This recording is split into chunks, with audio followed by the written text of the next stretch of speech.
It's like going on a date for the first time with someone.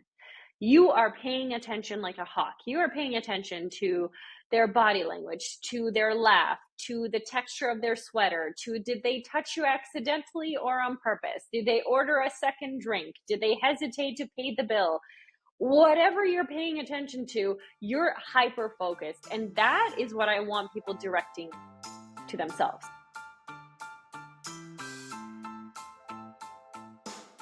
Herzlich willkommen zum Female Leadership Podcast. Mein Name ist Vera Strauch und ich bin Host hier im Podcast, in dem es darum geht, dass du deinen ganz eigenen Stil im Job und Leben findest und deinen Weg mutig und selbstbewusst gehst.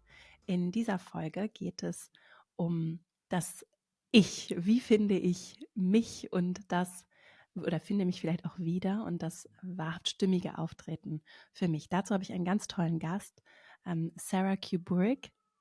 Ist Psychotherapeutin und Life-Coach mit eigener Online-Praxis und Privatpraxis, Autorin, Speakerin, Kolumnistin, geboren im ehemaligen Jugoslawien, aufgewachsen in Kanada, studiert und gelebt in Europa, Mittleren Osten, Nordafrika, hat sie vieles gesehen und mittlerweile lebt sie in Australien und einigen von euch ist Sarah vielleicht bekannt von Instagram, denn dort betreibt sie mit über 1,7 Millionen FollowerInnen den Account Millennial Therapist, der Menschen bei großen Fragen unterstützt.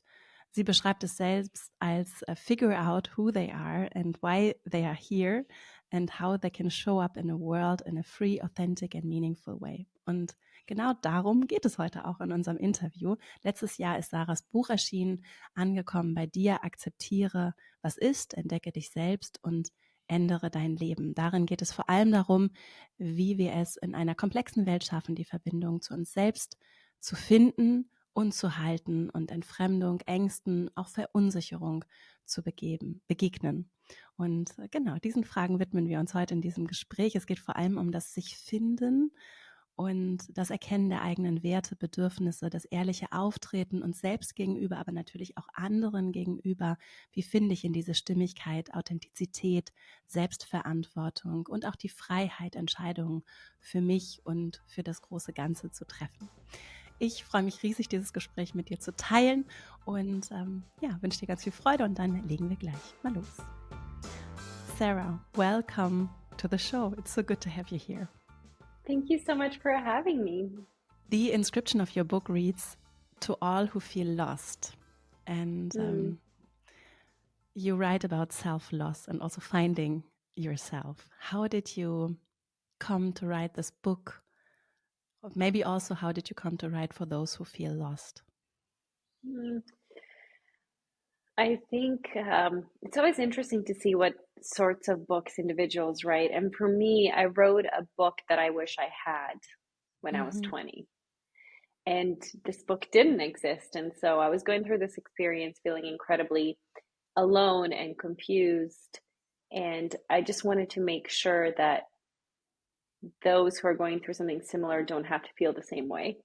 And my self-loss journey, started really young. I would say that kind of the origin story, if you may, was, through the wars in the Balkans and then immigrating to Canada. But then it really came to a head when I was 23, 24.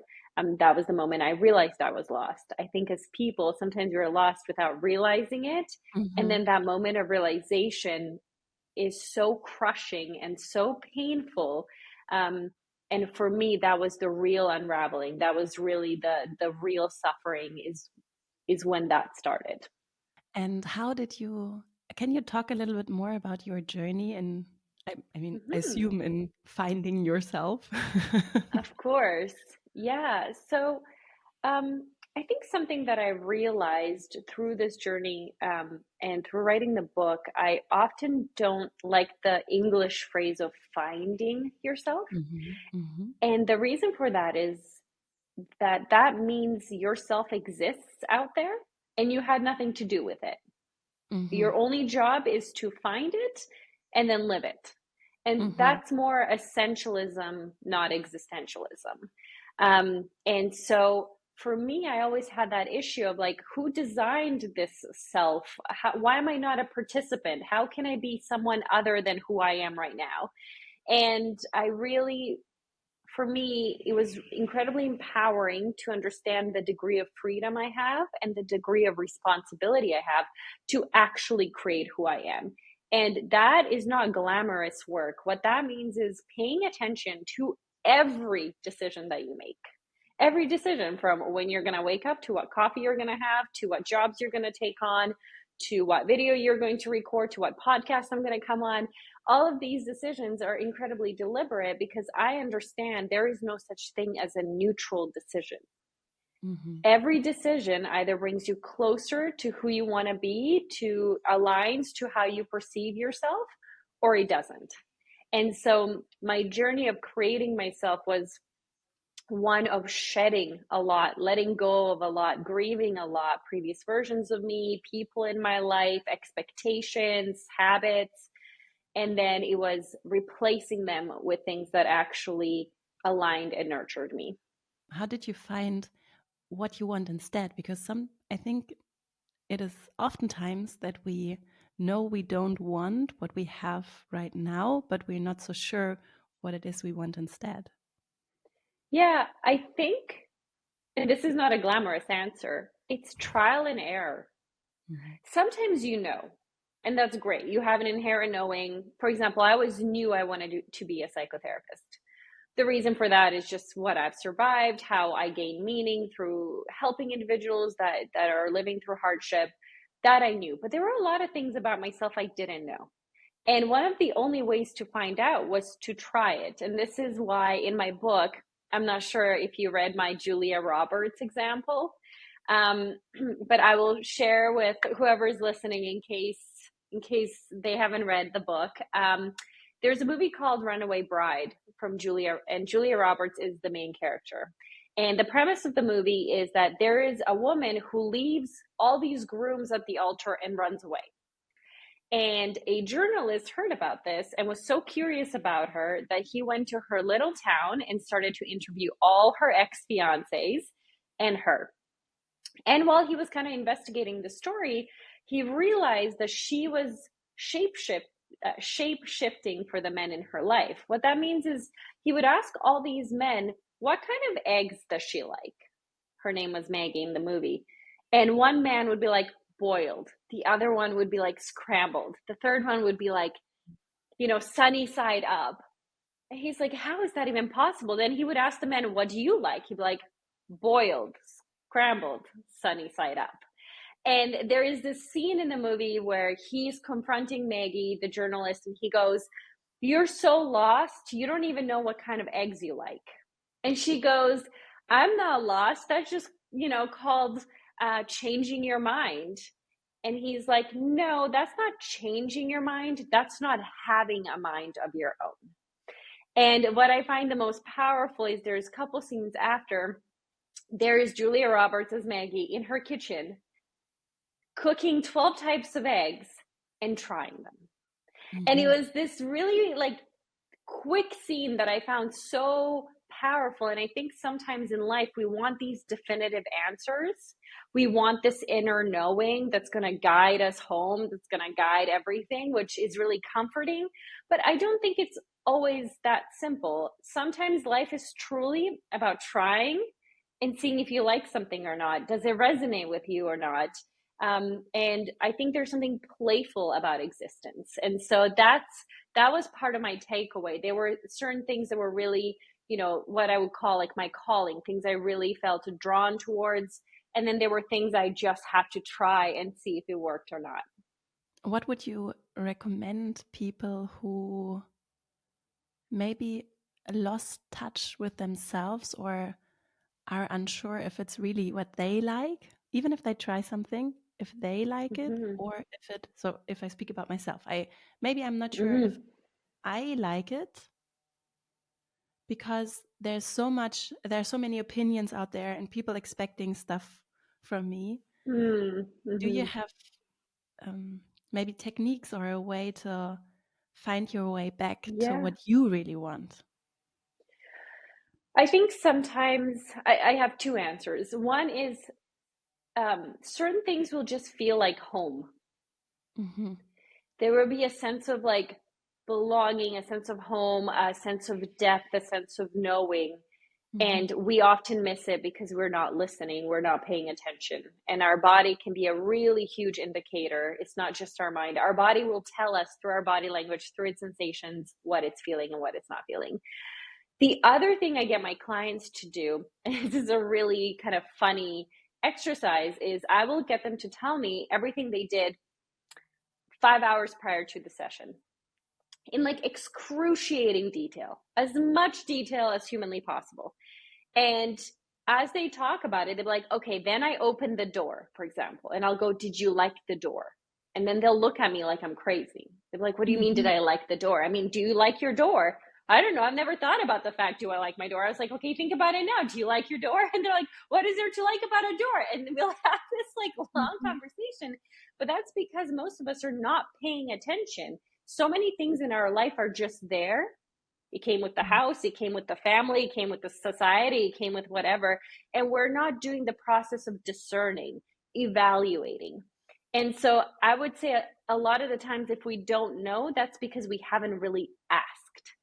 Mm-hmm. And I think that's and then really listened for that answer. So for me, a lot of it boils down to that self awareness piece. And sometimes you might have to try something more than once to know if it really resonates or not. This feeling like home, I think, is it's such a not, I don't even say wouldn't say picture, but it's something that resonates with me, and Mm. um, I think it really helps to, even if you have never or maybe just a few times experienced that feeling, to keep an open radar for it Mm-hmm. and really look for it. That's something that, for example, for me in my job world, I never, I think there was a time where I wasn't even thinking about that would be possible, because it felt so much like pretending, but not in a pretending way, more in a way of, okay, it is that way. Yeah. How would I feel at home at work? Or this feeling, this home feeling at work, but it's possible. And I think it helps to Mhm. actively have an open mind for it. So. For sure. I think we've, normalized living inauthentic lives. We've normalized being lost. We've normalized not liking things in our life. And it's kind of like, well, that's how it is. Suck it up. And although I think part of it is true, you're never going to like everything about your life. If you can change it, change it. That's the part Mhm. we don't teach people. We just go suck it up. That's what it is. That's what you're expected to do. That's what your parents did. That's what your friends were doing. Just do it. And I think there's something really harmful about that. Instead of going, there's going to be difficulties, there are going to be struggles, but whatever freedom remains, use it. Yeah. And if you can choose not to have a job you hate, choose it. There are people who could choose different professions and make a little less money. There's people that can choose to end their relationship, even though it's going to be painful. So many of us have choices that we do not utilize. And that's why a lot of us are living lives that we don't want to live. Yeah. And with especially the big decisions, and that can Mm. also be the tough decisions that appear small but are big for me. You have to face a certain discomfort, unknowing, you have to go through, maybe, I don't know, study again, or Mm-hmm. face uncertainty. What do you recommend people to maybe find a different, or to approach this maybe a different way, to make it easier to actually get into Do the that. action, even? Yeah. Mm-hmm. I think one of the beliefs I had to let go of that really changed my life was that there was one right way to live. Hmm. And that took so much anxiety off of me, Hmm. of like, maybe there's several things you'd be really good at. Maybe there's multiple people you could be in a relationship with that would make you happy. Hmm. This sort of fate way, like you're fated to do certain things, or there's one right thing for you, is so much pressure. And he also takes away the joy of actually being alive. I had a friend once ask me, if you could know how your life would unfold till the day you died, would you want to know? And without even blinking, I went, absolutely not. What would be the point of living my life then? I think we have kind of killed the joy, or we have replaced the joy with fear when it comes to our existence. And the joy of making a mistake sometimes, and the joy of the unknown, and the thrill of the unexpected, and sometimes there's even beauty in the pain. And we have all said, no, that is terrible. You should just be scared, and you should just do what everyone else does in your existence. If you go through life without feeling anything bad, you've succeeded. And I think sometimes by trying not to feel the bad things, we have also limited the joys and the beauties that we could be experiencing. And I observe that there is fear instilled in so many aspects of life that we, and I would even say, because you were mentioning it, this whole part of marriage, and you have to find a partner, and you have to live in this concept of partnership. And something that motivates me personally is to see that the liberation that individuals took inspired me so much. So knowing people, even if I don't know them personally, who chose deliberately a different path is something that gives me a lot of freedom. So I really like this this idea that I could be also someone who is liberating maybe a young girl, someone who is struggling, Yeah. and looking and saying, okay, no, that's the way you can also do this. Interesting. Yeah, I love that point. I think the more we all live authentically and freely, we give permission to others to do the Mhm. same thing. We model this behavior. Right now, we want to talk about, you know, a lot of women have been modeled very limiting beliefs. They've been given a lot of structures. And I'm not saying all of it is bad, but I'm saying a lot of women don't feel like they can choose not to get married, or can feel not to have children. Mhm. A lot of these things are still very sensitive topics, even in 2024. And so I think, if that's something that aligns with you authentically, not to get married or not to have kids, I think it's so important to live it out and model it to individuals so they know that's an option. And I'm not saying that's the right option for everyone, but it's so nice for people to see that there are options and they have the freedom of choice. So, so important, because I believe, like, as millennials, we haven't seen that much of that liberation in our parents' generation. There Mhm. wasn't that much diversity in what our mothers or grandmothers have chosen to do for the most part. And so I think nowadays that's kind of shifting, and I think it's beautiful. And I love when I see people quit their jobs, for example. And I'm not suggesting you should quit your job, but when they go, hey, I had a great corporate job and I quit because he made me miserable, and now I knit sweaters for living. Like, it doesn't matter what it is, but to me that is so brave. The details don't matter. It's the audacity to put yourself first and to just do what makes you happy that I think is so healthy, and it's such a beautiful model for those younger girls coming up into the world. In some cases, people don't have a choice. I think it's Of course. rather the rare cases, but in some cases, things just happen and they are Mm-hmm. horrible, or they're exactly not what you wanted to happen. How to deal with that? Yeah. And look, this is where I talk a lot about Frankl, in terms of he's the one that insisted that humans always have a degree of freedom, even Mhm. if it's freedom of attitude, even if it's freedom of creating meaning of your experiences. Mhm. And he has lived through some of the worst things imaginable. And so I understand not everyone has the same privilege of freedom. And we all need to understand that. But I think in order to liberate someone or give them a sense of autonomy, it's always important to remind ourselves what freedom remains.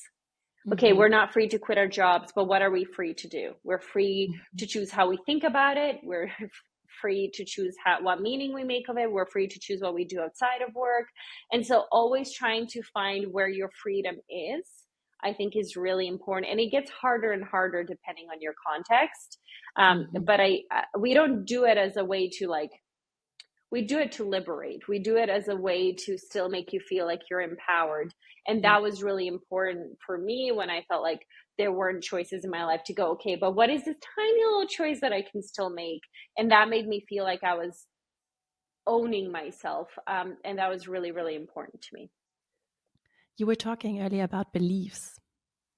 Is there Mm, a way to, because sometimes I'm not aware of or most of the times probably, I'm not aware of the beliefs, the underlying mm-hmm, opinions I have, what's true and what's not.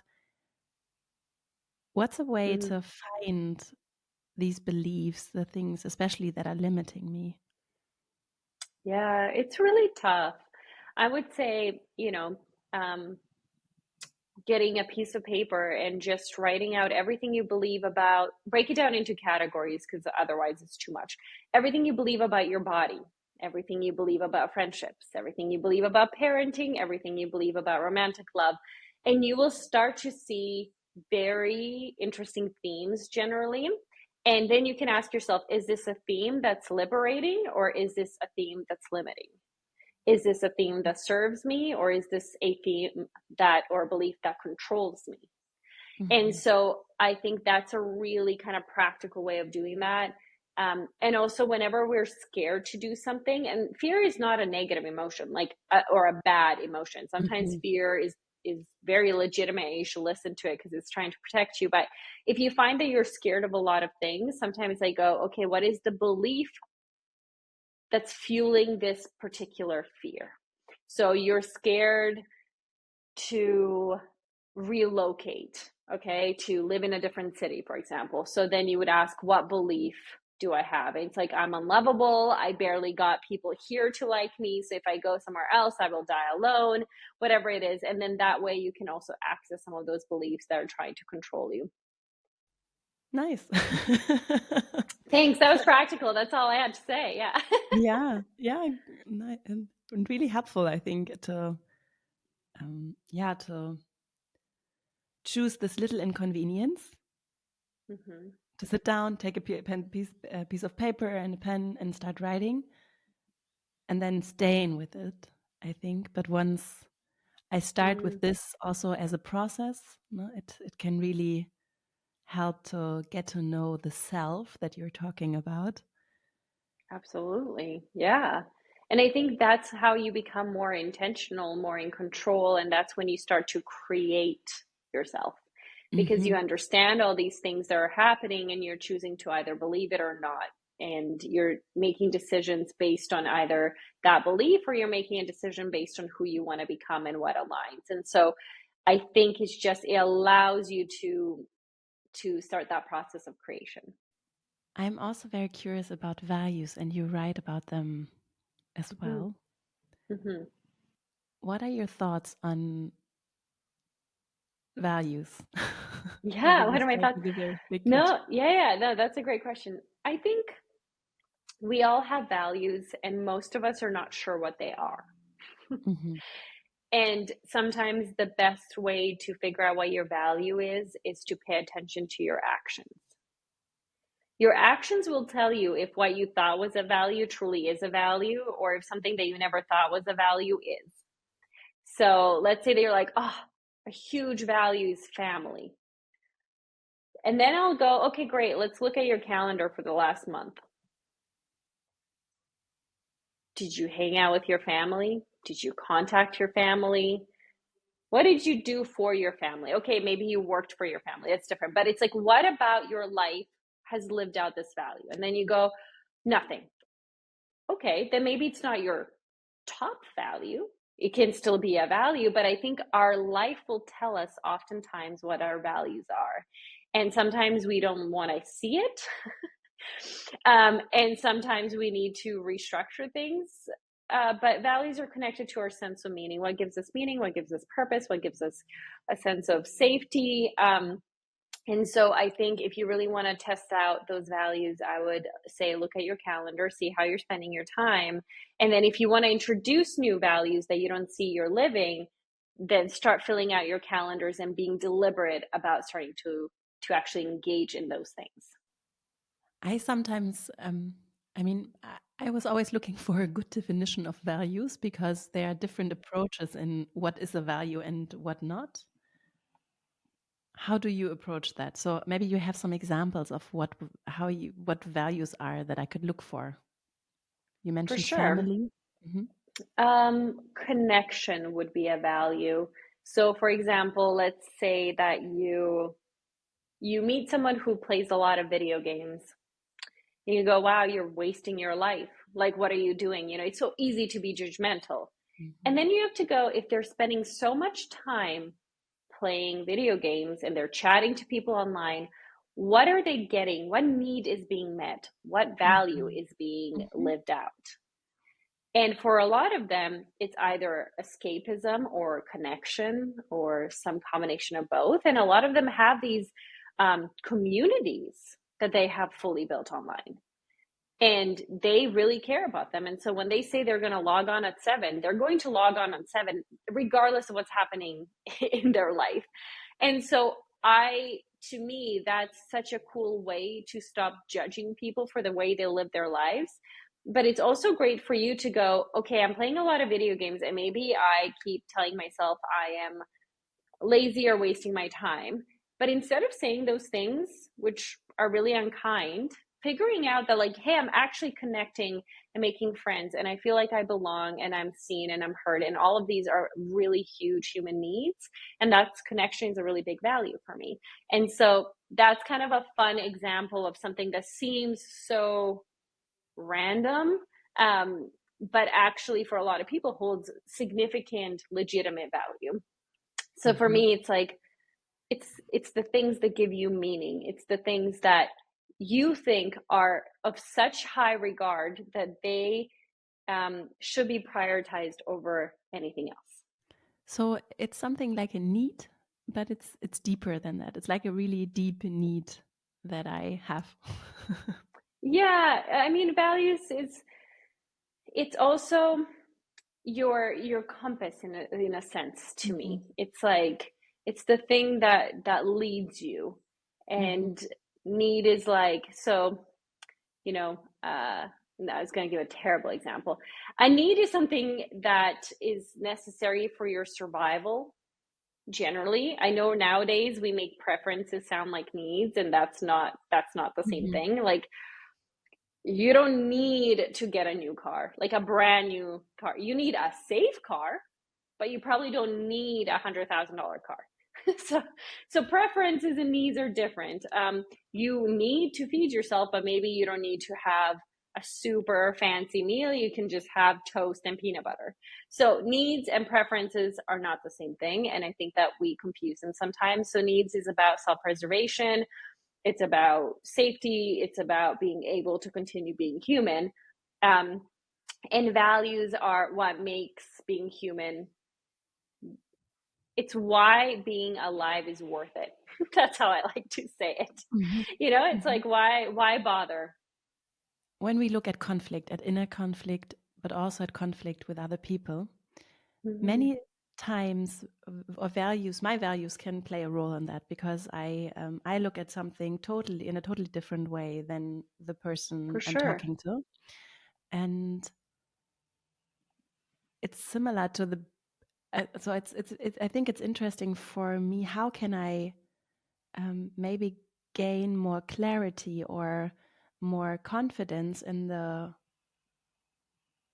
way that I include my values, and how can I stand and act true to my values Mm, rather than maybe switching to, to what everyone is expecting or what the common ground is of our culture, the way that we work and mm. behave. How do I deal with these? And those are deep conflicts, no? And conflicts where I feel like what is expected of me maybe contradicts my values. How can I navigate through these tensions? Yeah, absolutely. So often values are defined as like the individual beliefs that motivate people's behavior. I mean, like, I think that's like the most basic definition. And other people will have different beliefs that motivate their behavior. And then you're stuck being like, well, do I listen to me or do I listen to them? Or again, it goes back to what is the right way to do it? And I think something that's incredibly important to remember is that we can't live for other people. Yes. We can disappoint other people for sure, but when we make decisions for others, they're often inauthentic decisions. And if we make enough of them, we're going to lose complete touch with ourselves. And we're going to be molded by their preferences, by their values, and by their morals. We're going to become a version that they have created, not a version that we have created. I think you pose a really significant question in terms of, is it worth standing up for our values? And my answer is yes. I think it's very important to stand up for yourself in general. I think that that's how you build inner safety, but also you're the only person that will know what's authentic. Sometimes people do this really lovingly. They'll go, for example, oh my gosh, you should really get married. You know, it's great security, or partner, you're not going to grow old alone. You're going to have someone that loves you forever. So this input, this value, this belief comes from a really pure place because they really want you to be happy and they think that this will make you happy. So you have to understand, I think sometimes it's helpful to strip it down and be like, what is their belief? What is their value? Okay, which part of it doesn't fit with me? And understand that at the end of the day, let's say you do get married because your grandma really wanted you to get married to be safe and protected and loved.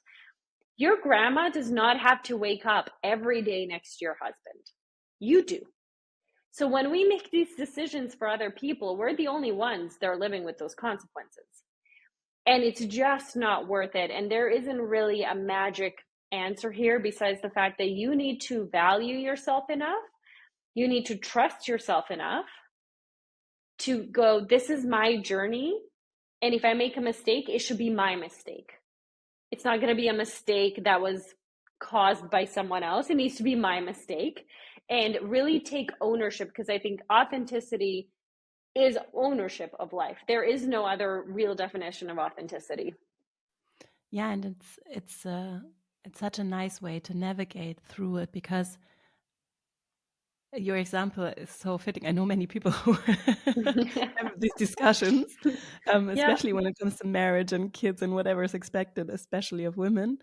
And I can feel and I understand how this is offending and of course causes a reaction, and that's legitimate and something I understand. And at the same time, I think it is, if I don't feel that offended and I see behind what's behind this question or this wish directed towards me and my life decisions, it's a place where we can meet, because I can look behind it. No, that can be very connecting and also open up room for discussion, and maybe also, yeah, helping the other person to maybe change the perspective on beliefs they have, which might not serve them as well. Yeah.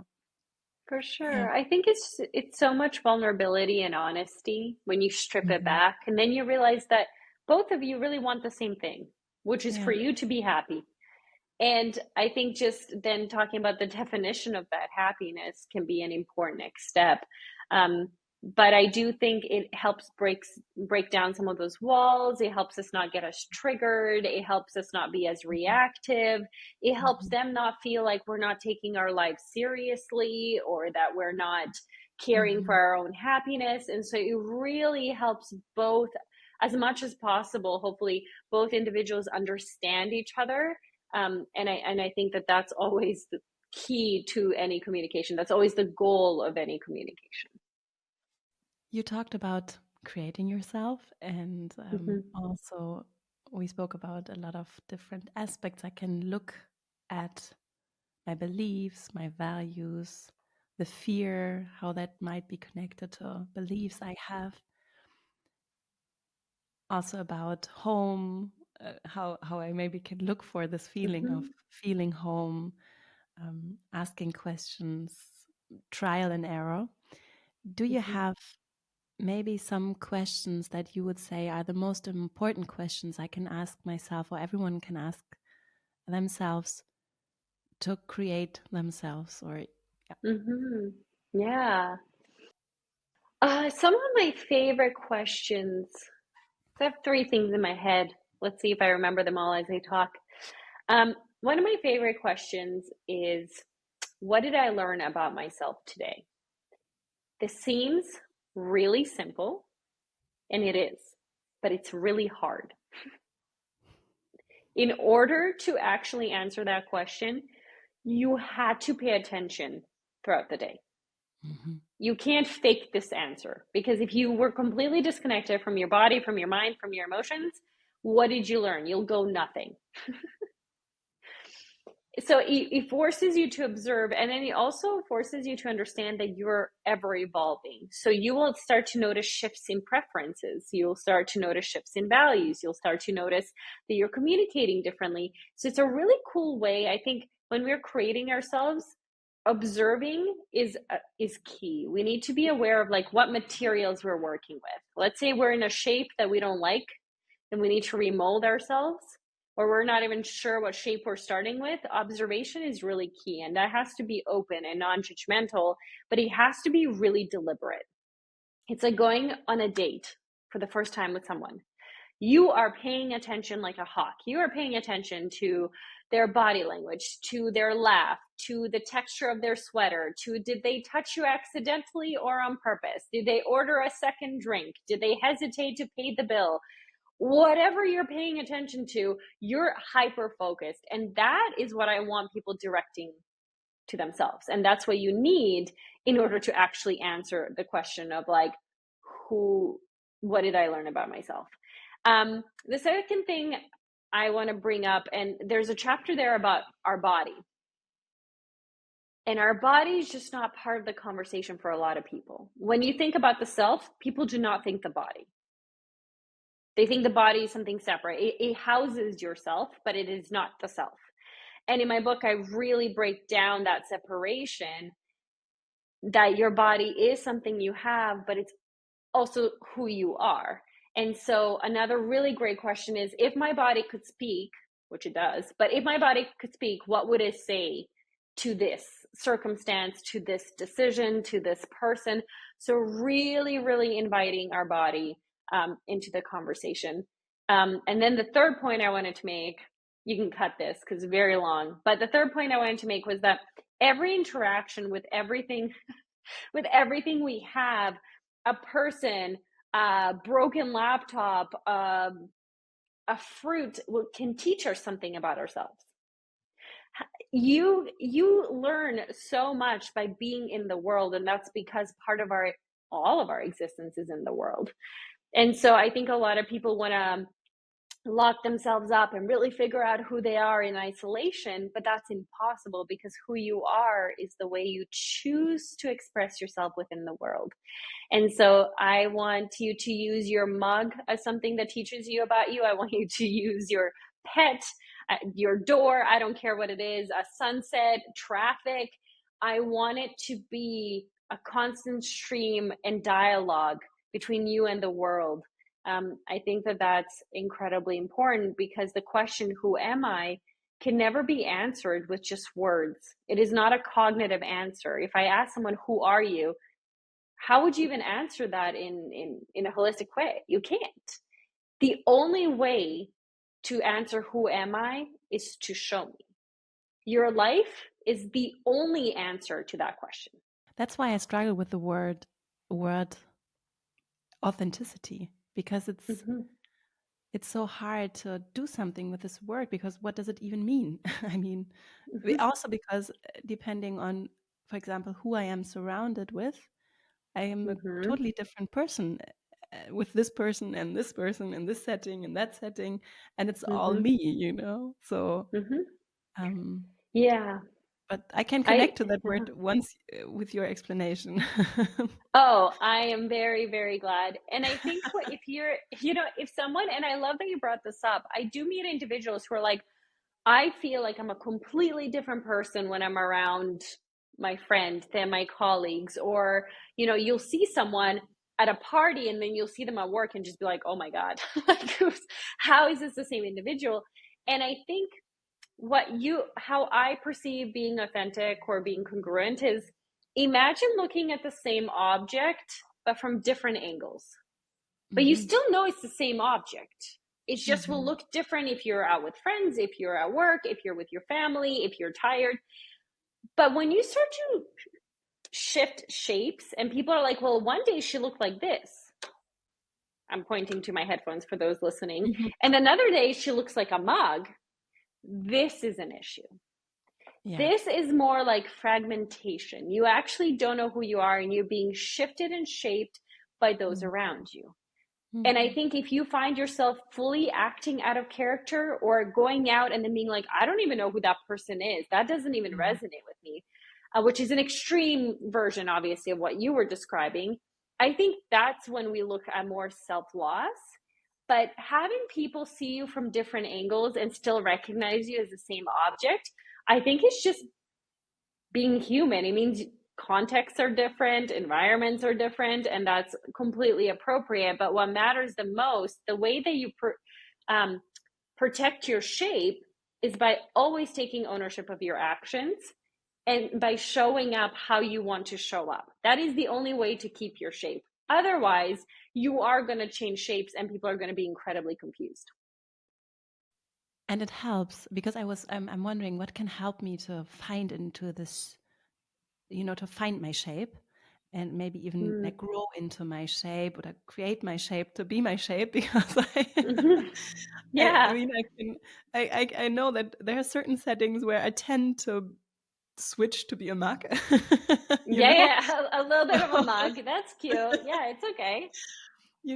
So what helps to maybe be more stable or more Rounded, rooted? rooted. Yeah, Yeah. yeah. Great question. So, I think what's really important is who we hang out with. I have a whole Mhm. chapter about this.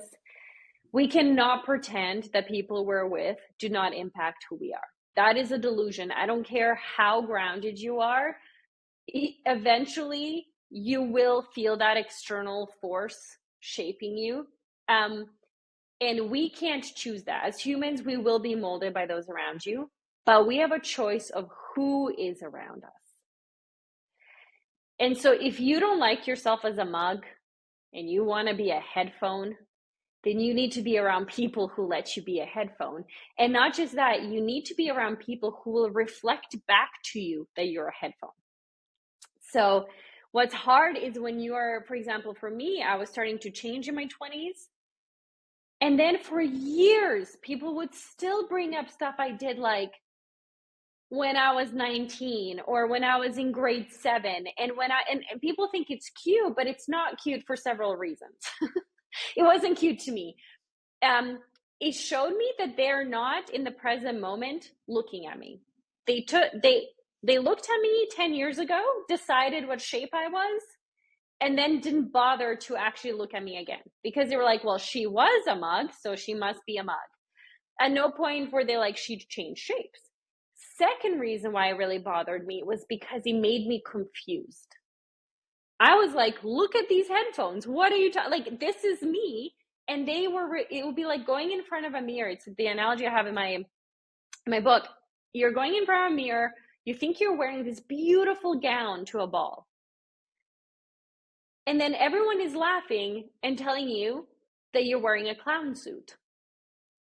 And you're looking in a mirror and you're looking down on yourself and you're like, no, I'm wearing a gown. And then everyone is reflecting back to you that you're wearing a clown suit. And then you feel crazy because you're like, I actually don't know what I'm wearing right now. You need people who will be open enough to actually see you, see your progress, see your efforts, see your authenticity, and reflect it back. If you don't find people that will do that, it is going to be almost impossible and it's going to be incredibly painful. And so your people are so important. I can't emphasize enough how important it is who we hang out with. I know it's cliche, but it's cliche for a reason. Yeah, and it doesn't mean that I have to. For me, it's like it doesn't have to mean that I have to cut ties and end friendships. No. It's more like No. yeah, because sometimes I hear these advices and I'm just, I don't know. No, I don't have no. to be rude to Block people. them. No, just kidding. Yeah, yeah, but still being very, also it's a way of respecting and valuing yourself if you choose whom to be around, and your time and also your attention and energy is so, it's something that is ending, and Yeah. it's a very self-respecting way to connect with this choice we have with people, and also being open to, because I had the people that had the most, and I would say positive influence on my life and showed me who I can be, that helped me to find my shape of a headphone, is were people I just met. It was just random. And then but we stick to each other. Yeah. And that's something it can happen at any point in life. And yeah, if I have an open, not just mind, but also body and yeah, radar, or I don't know what a good Of picture is. course. Yeah. Yeah, absolutely. Yeah, they can always cross your life, and yeah, Absolutely. And sometimes it is easier almost because they don't have any preconceived notions. They're seeing you as you are. So for them, it might actually be easier to see that you're a headphone. For those who watch you change, it's actually sometimes harder for them to keep up, to accept the fact that you're now different, that your dynamic and relationship with them will be different. So, of course, it feels so good to be known and loved for a very long time. But I just want to say both of those can come with pros and cons. And as you said, just being really open and deliberate, and, seeing who feels like home when you hang out yeah, with them. yeah. I love this.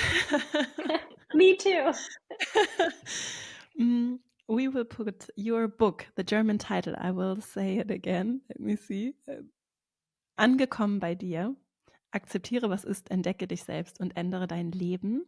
We will put that in the show notes. Also the English book, your Instagram, of course. Is there any Amazing. other way that people can find your work, learn more about you? Sure. So there's my website, which is sarah-kuburic.com. I also do write short essays almost on a weekly basis because my Instagram is a bit short. My book is long. So if you want something in between, it's very existential. It's called Notes from My Phone, and it's found on Substack, which is like a blog essentially. And then lastly, if you're interested in leadership, considering of the podcast, I just created a course with Simon Sinek on how to build healthy relationships or strong relationships at work. So if you're interested, you can check out my leadership work there. Perfect. We will put all that in the show notes.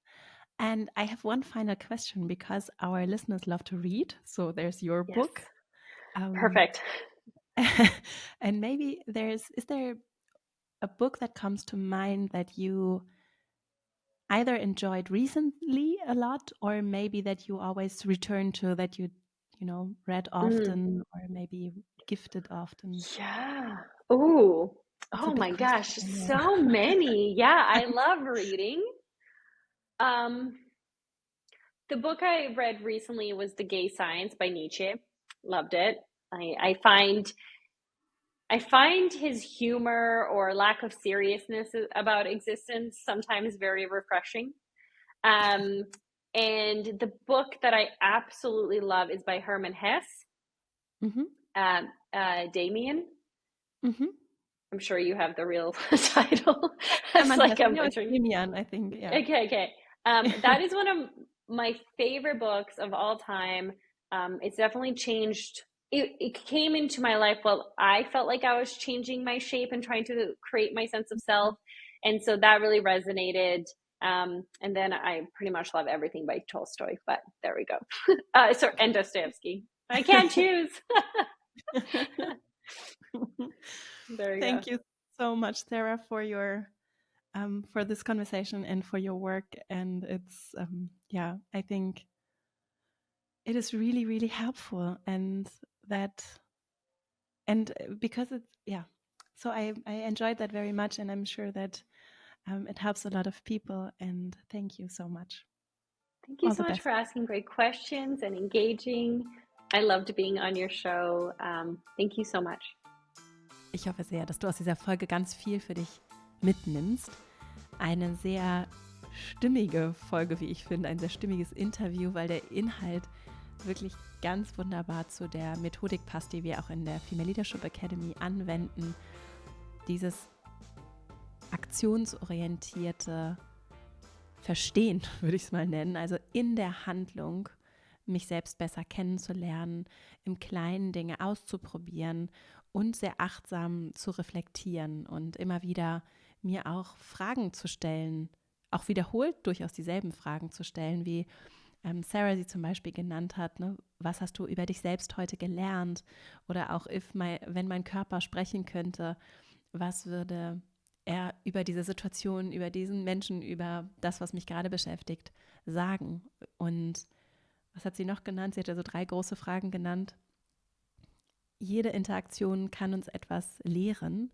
Und wie können auch Gegenstände, Momente uns vielleicht Aufschlüsse darüber geben, was wir uns vielleicht gerade fragen, und so in einen Modus zu finden, von sich selbst zu erschaffen, sich selbst auch die Erlaubnis zu geben, immer wieder in Veränderung zu sein, ohne dabei eben verloren oder entkoppelt sich zu fühlen von sich selbst, von anderen.